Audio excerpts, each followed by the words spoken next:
Voilà, bonjour, nous sommes à Pertuis, dans la zone commerciale de Pertuis. Donc Pertuis, c'est dans le Vaucluse, à 20 km au-dessus d'Aix-en-Provence. Et aujourd'hui, c'est une manifestation organisée par une association qui s'appelle Terre Vive Pertuis, qui est là pour la défense de l'environnement et notamment pour lutter contre une extension de zones d'activité sur 86 hectares de terres agricoles en plaine alluvionnaire de la Durance. Bonjour à tous, merci d'être là. En fait, je vais vous dire bonsoir à cette heure-ci. Je vous remercie d'être ici. J'espère qu'il y a des gens qui prendront encore cette manifestation un peu particulière en cours de route, puisque vous savez bien que le thème de cette manifestation, c'est l'enterrement symbolique de la campagne de Pertuis, puisque tout ce que vous voyez là, sur à peu près de chaque côté de l'endroit où on est, sur 200 ou 300 mètres, ce sera bétonné si le projet que nous combattons se réalise. Donc j'espère que vous ne le verrez pas, mais pour l'instant, il faut vraiment se battre. Donc je vais vous donner tout à l'heure l'itinéraire de la manifestation. Je voulais simplement vous dire 2 ou 3 choses, faire un point sur le bilan de notre action. Ça fait 2 ans maintenant qu'on est en train de se battre contre ce projet. Depuis presque un an, nous avons fait un recours juridique, dont nous attendons toujours l'audience du tribunal administratif. Pour l'instant, nous attendons, donc on n'a rien de neuf à dire de ce côté-là. On est en train d'étudier les mémoires en défense qui nous ont été transmis. Et je voulais surtout vous dire que depuis quelque temps, je me dis, et pas que moi d'ailleurs, dans quel monde vivons-nous, dans quel pays vivons-nous, et alors là de façon beaucoup plus locale, dans quelle ville vivons-nous? Parce que franchement, ce qui se passe à Pertuis, ça commence vraiment à être quelque chose d'extraordinaire. Déjà faire un projet totalement insensé, qui est vraiment ringard au dernier degré, qui a dû être fait par des gens du 25e âge, et qui impose ça à des personnes qui vont partir de leur cadre de vie, de leur environnement, de leur emploi. C'est scandaleux. Bétonner 86 hectares en périphérie d'une ville, ça dépasse l'entendement. Et surtout maintenant, alors, comme visiblement c'est peut-être une preuve que nous servons à quelque chose, puisque maintenant le maire commence à s'en prendre aux membres actifs de l'association, harcèlement, vérification plus ou moins, comment dire, subjective. Voilà. Donc ça commence à la faire un peu beaucoup par rapport à une ville qui devrait être une ville démocratique. Il me semble que nous vivons en démocratie, que les maires qui sont élus ont un conseil municipal qui devrait d'ailleurs se bouger légèrement plus, parce qu'en général les élus de l'opposition viennent nous voir quand personne ne les voit. Donc ça commence à être un petit peu gênant aussi. Il faudrait peut-être que les gens soient un peu plus courageux quand ils veulent prétendre à une carrière politique. Et c'est vraiment pas le cas ici. En fait, la seule personne qui soit malheureusement courageuse, c'est le maire, qui nous pose des problèmes tous les jours, des problèmes qui sont totalement hors du cadre démocratique. Voilà. Donc j'ai fait une liste de tout ce que je voulais vous dire pour rien oublier. Donc je vous ai parlé du harcèlement du maire, qui va, je suppose, s'intensifier, et qui est relativement une bonne nouvelle, puisque ça prouve qu'il commence à s'inquiéter un peu de nous, et il a raison, parce qu'on ne lâchera jamais le morceau. Voilà, donc le harcèlement du maire, c'est fait. Vous avez sans doute vu qu'il y avait des maisons qui avaient obtenu des permis de démolir, juste à l'entrée, voilà. Donc c'est quand même la preuve que le projet continue à avancer. Et c'est pour ça qu'il faut être vigilant, nombreux et déterminés pour continuer à le combattre. Donc les maisons maintenant ont obtenu le permis de démolir. Il faut voir quand est-ce que ça va être fait et ce que nous allons faire pour essayer de faire en sorte que ça ne se fasse pas. Voilà. Le point juridique, je vous l'ai dit. Alors, aujourd'hui, effectivement, c'est l'enterrement symbolique des terres. Comme vous avez pu voir sur les tracts, il y a bien marqué acte 1. C'est parce que nous comptons absolument qu'il y ait un acte 2, qui soit la résurrection des terres. J'espère qu'on fera Pâques, ce ne sera pas trop lointain. Et j'y compte vraiment, je compte pour que ça se passe. Ce projet ne doit pas et ne peut pas se faire. Il faut qu'on mette tout en action pour l'éviter. Je vais vous donner quelques informations sur ce qui va se dérouler. Donc effectivement, quand même, nous avons eu pas mal pour cette manifestation-là pas mal de remarques en disant que c'était trop tard, qu'il ne fallait pas passer dans le centre-ville et que l'itinéraire a dû être modifié quasiment au dernier moment parce que le maire, qui ne sait pas encore qu'il habite une maison qui a été payée par nos soins, qui est la démocratie même, et apparemment il n'a pas encore tilté, le maire nous a interdit de passer dans la rue de la mairie. Attention, dans la rue de la mairie, c'est interdit, c'est pas possible. C'est pas pour les vilaines personnes qui contestent son projet. Donc nous faisons un petit détour. Je vous donne rapidement l'itinéraire. On va descendre là jusqu'au rond-point d'Herborn, là en suivant le pick-up. On va remonter jusque là, en face. On repart par le cours de la République. On remonte jusqu'en haut. Et à la place Mirabeau, nous ferons une halte où nous récupérerons la couronne qui est sur le pick-up pour promener dans la rue Colbert. La rue Colbert est interdite à la circulation.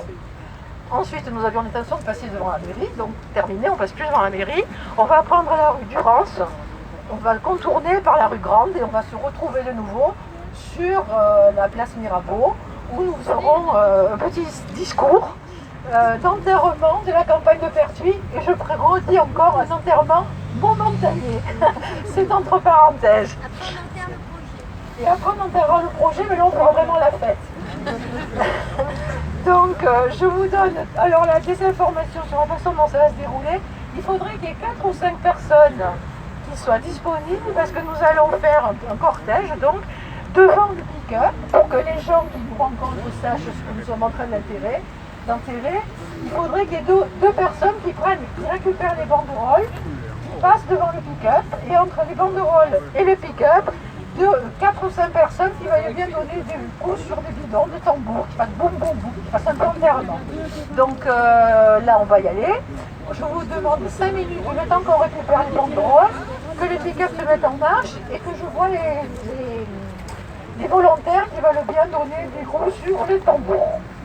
Voilà, j'espère qu'on va faire une belle manifestation, d'autant plus que vous avez devant vous des ballons et des lampions que vous pouvez récupérer pour mettre un peu d'animation dans ce pseudo-enterrement qui précède la résurrection. Voilà, et je voulais vous dire, parce que sur quoi je termine toujours, il faut qu'on soit là, il faut qu'on y arrive et on va gagner. Merci. Oui.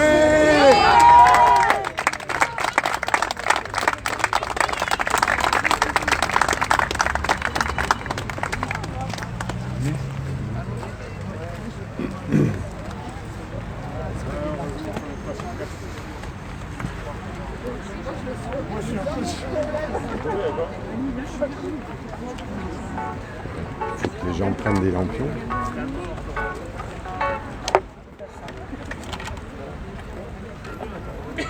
C'est bon.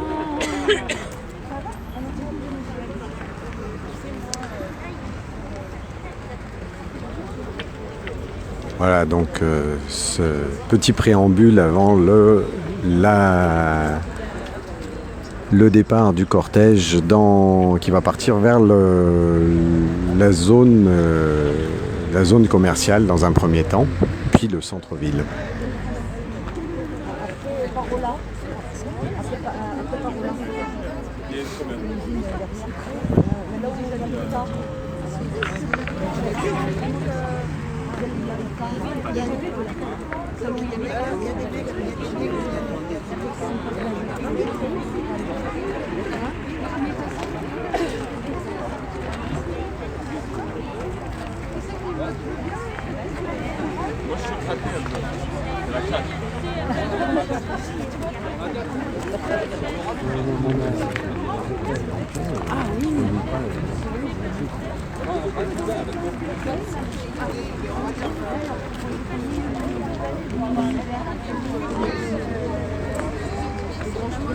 Il est parti aligner les trucs là-bas. Les gens ils peuvent se débrouiller. Hein. Virginie, il y a des bougies là. Ça va ?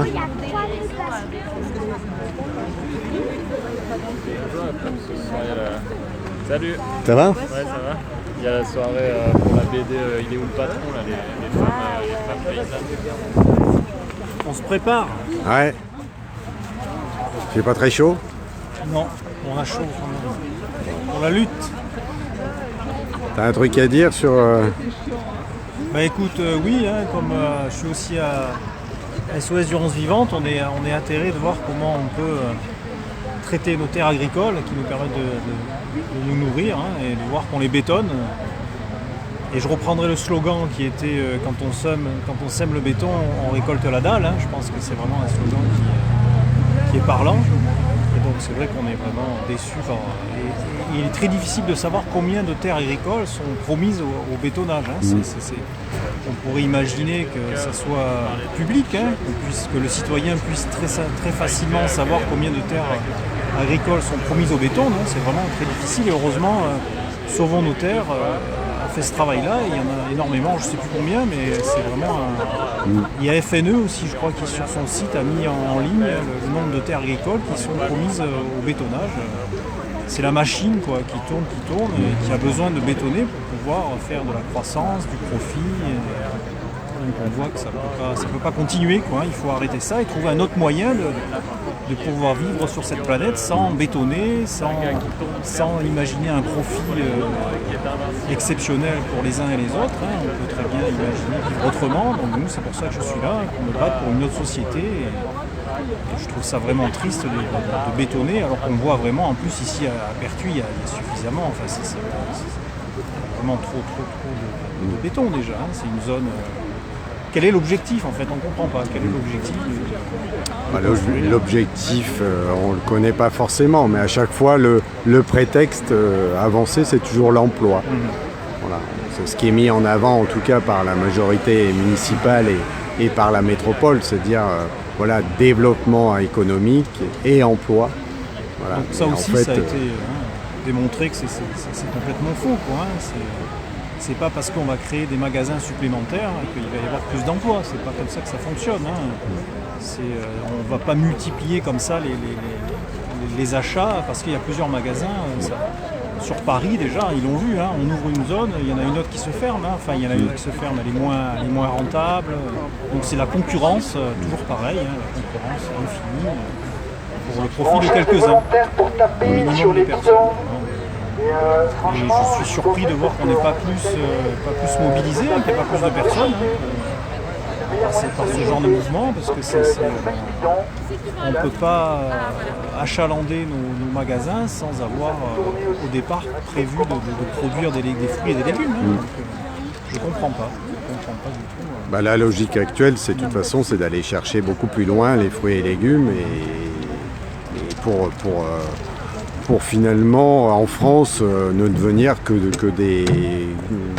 du tertiaire finalement, et plus du tout justement de la production agricole, puisqu'on va on va chercher cette production bien plus loin et que parfois ça coûte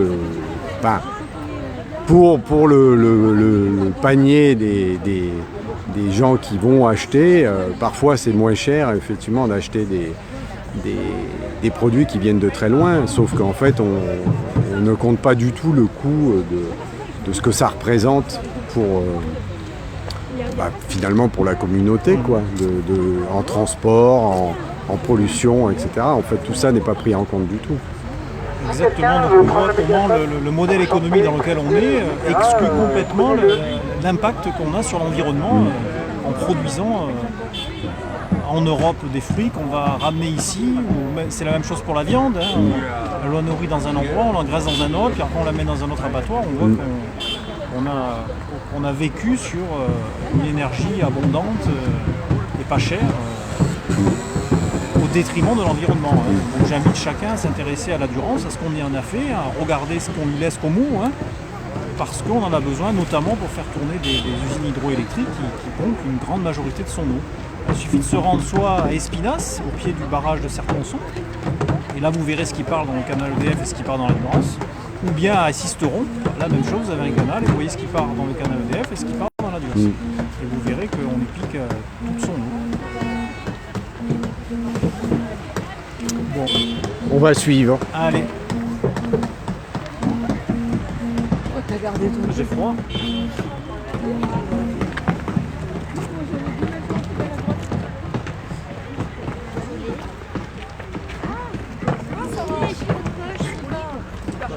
bah lui dans la nature, ça y est.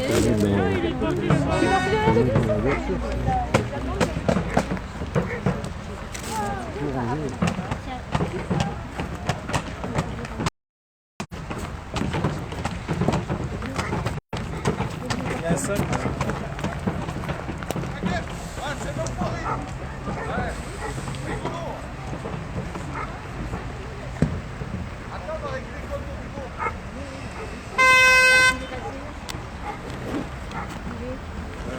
Est-ce que Manu, je peux te laisser quelques affiches? Ben non, je peux pas. Moi, je peux pas m'en occuper malheureusement. Ok. Il faudrait voir. Ben, il faudrait les mettre dans le camion, je pense plutôt. Dans le pick-up. Dans le pick-up. Le pick-up qui est conduit par quelqu'un qui pourra. Ouais, enfin, faut que ouais, j'en on parle s'en au- occupera. Ok, bon, je laisse dans le pick-up alors.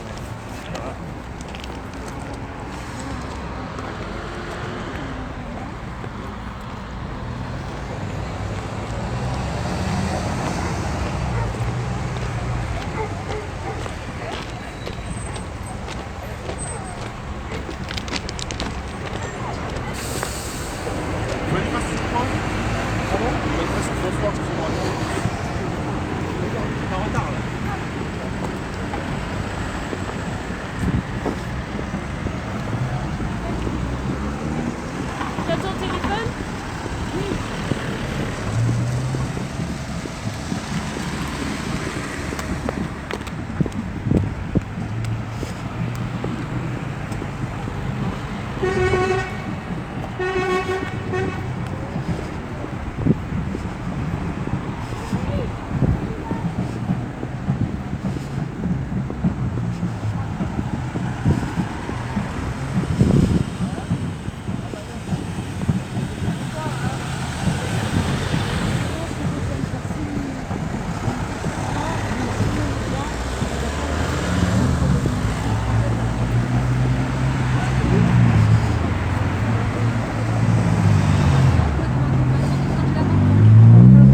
Elle est plus légère là alors. Attends, viens, on va voir.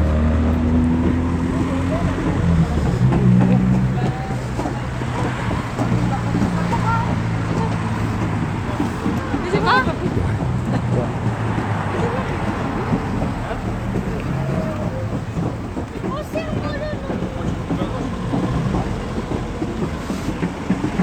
Moi, je fais ça et puis je reviens quand j'ai. Ça va.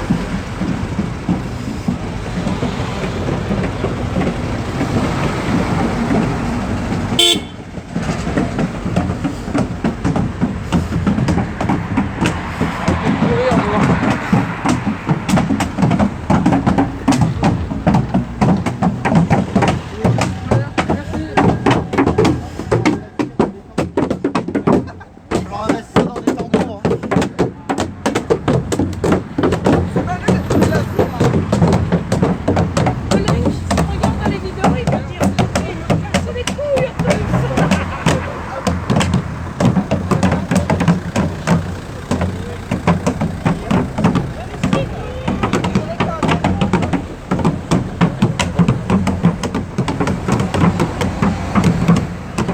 Ouais, donc nous sommes dans la zone commerciale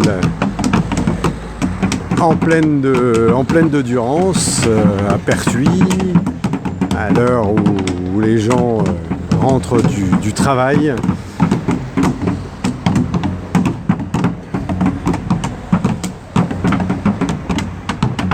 Donc cette plaine de Durance qui a été depuis une trentaine d'années complètement bétonnée pour faire ces zones commerciales, comme on en voit tant depuis l'avènement de ces zones un peu partout en France, qui ont défiguré totalement le paysage pour pouvoir faire accéder la population à tout un panel de commerce. Et donc voilà, il faut imaginer, il y a une quarantaine d'années, entre entre 40 et 50 ans, en fait, ici, ça n'était que des champs cultivés où on faisait de la pomme de terre, des fèves, des asperges.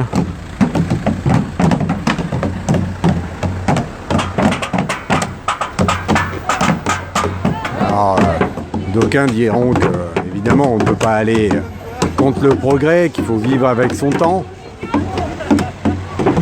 C'est certain que ça ne veut pas dire qu'il ne faut pas une certaine évolution, mais est-ce qu'on est dans l'obligation? La question qui se pose aujourd'hui, c'est est-ce qu'on est dans l'obligation de continuer sur cette pente-là?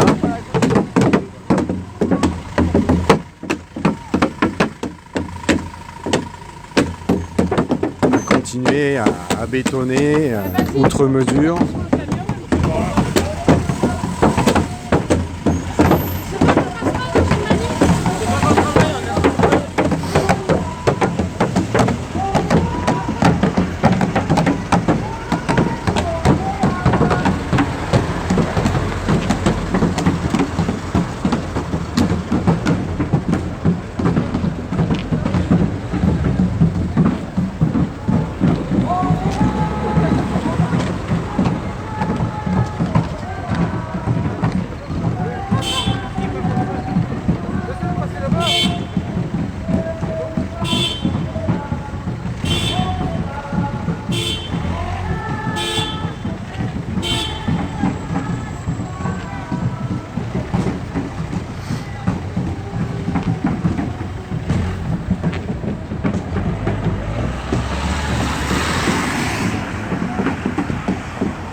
On voit ici la couronne qui a été confectionnée.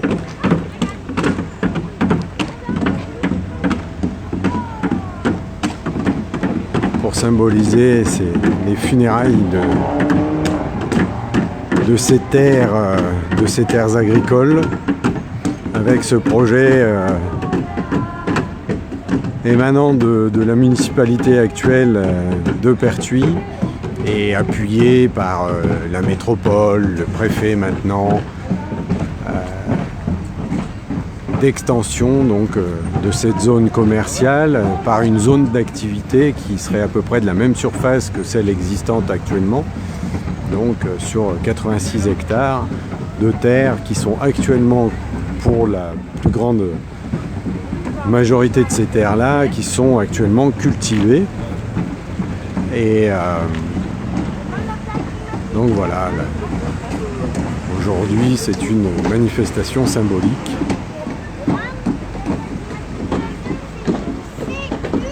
pour tenter de sensibiliser la population à cette problématique de bétonnage qui d'ailleurs n'est pas seulement valable pour la plaine de Pertuis. On sait qu'il y a énormément d'autres projets dans la région et sur le territoire français qui sont concernés par ce bétonnage, avec cependant des victoires notamment du côté du pont du Gard, avec un projet qui était normalement dédié à l'implantation d'Amazon, et avec une victoire dernièrement. Et des gens des manifestants qui s'étaient mobilisés contre ce projet-là. Et donc avec l'abandon de l'installation d'Amazon du côté du pont du Gard.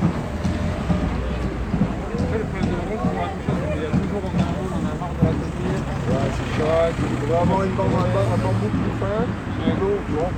Il faut tenir comme ça. Ouais. Et mettre un tube là.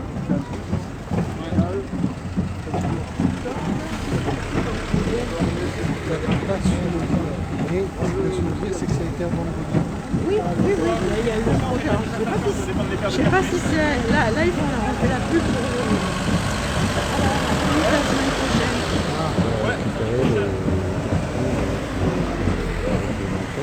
Sur le rond-point. Ah, le c'est mettre vrai dans le que là, on pick-up. revient pas. Ouais. Je vais aller chercher. Il faudrait qu'il y ait plus de gens qui prennent des ronds-points pour Moi, on va laisser les lampions verts qui ne sont pas leur donner au d'accord pour qu'ils passent. Moi, j'ai pas de lampion et personne n'est prend.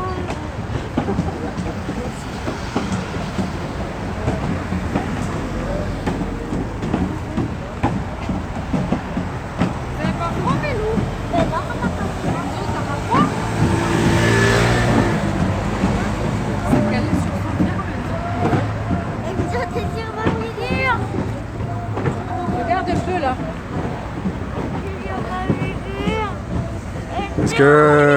Est-ce que l'une de vous pourrait dire un petit mot? Vous êtes concerné par... Vous êtes concerné par... C'est pas pour l'extension de la zone. Ouais. Voilà, on est exproprié et Vous allez être exproprié. voilà, c'est ça. Les D'accord. habitations et notre travail aussi. D'accord. Et où ça en est justement? Vous avez eu des nouvelles Non. depuis... Jusqu'à présent, on ne sait rien encore. D'accord. Non. Donc, ce qui veut dire que vous avez votre habitation, votre entreprise Oui, c'est aussi, ça, qui c'est est ça. située dans la zone, la zone, qui est concernée par par le l'extension, projet, oui. par le projet. Oui, D'accord. c'est ça. Il y a moi-même et mes deux enfants qui sont concernés. D'accord. Voilà. Et donc, pour l'instant, vous avez eu... Comment ça s'est passé? Vous avez eu des propositions? Comment il y a eu un... Non, nous, on n'a pas eu de proposition. Non. Il y a certaines expropriés qui en ont eu, Ouais. mais nous, non, pas encore. D'accord. Pas encore. Mais vous avez eu un... Comment on appelle ça? Un avis d'expulsion de... Comment... Oui, on avait reçu des avis par GeoFix. Voilà. D'accord. Et ça, c'est juste un avis, en fait, d'expropriation, en fait. C'est ça? C'est ça. D'accord. C'est ça. Voilà, maintenant, on attend. On verra par la suite D'accord. ce qui se passe. Et pour l'avocat non plus, on n'a pas de nouvelles. D'accord. Donc là, vous avez fait un recours, en fait, en justice C'est ça. contre cette expropriation. C'est ça. D'accord. Voilà. Merci. De rien. Ah, c'est juste pour toi le film là. Pour toi le film. Ça passe sur...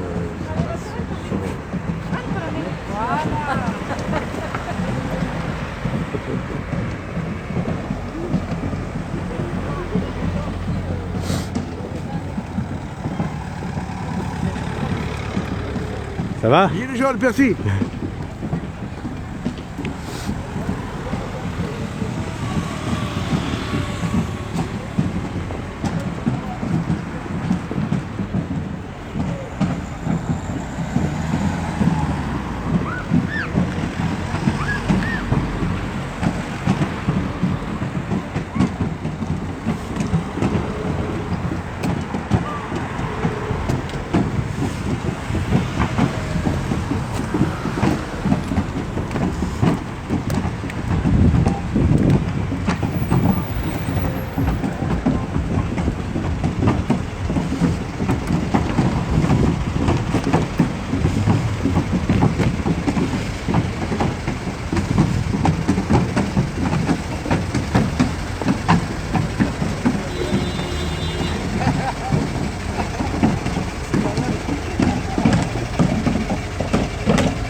Putain, pas trop au milieu, hein, pas trop au milieu.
Voilà, je vais arrêter là pour le moment, je vais reprendre dans un petit moment quand on sera en centre-ville. Merci de suivre et de reprendre dans un petit quart d'heure, je pense. Et n'hésitez pas évidemment à partager.